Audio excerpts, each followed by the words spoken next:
I think that CEFS does a really incredible job of packaging a really complex like career pathway into like bite-sized, digestible chunks.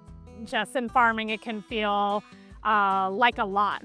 You know, even a small operation, trying to manage all aspects of that operation can feel like a lot. So just even knowing that there's a community here, that there's training available, that there are other people who have the skills that are willing to teach you and actually enjoy it.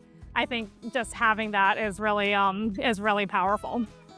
We need to allow farmers more space and time and for them to teach what they know.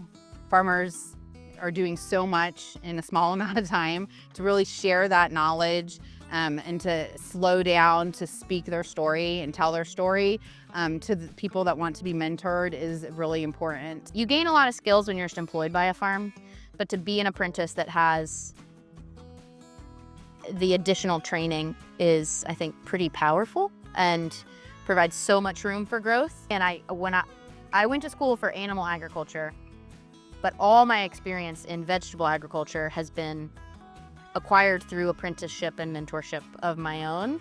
And so it was all post-education that I learned to be a produce farmer. I don't come from a farming background. You know, I have a educational background in international business, and I came to farming and agriculture through landscape design and construction.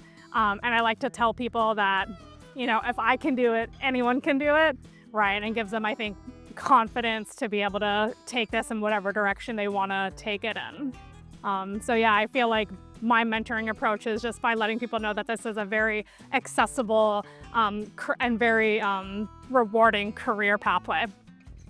Being offered the trust and the autonomy, but to be trusted to do a task or to be trusted to make a decision, and to like really be looked at as a colleague from the jump was hugely transformational. Having apprentices on the farm is really re-energizing. It gives you hope for the future, for what's to come, that people are coming together as a community and wanting to learn about the land and learn how things grow and understand it and carry that information forward for the next generation.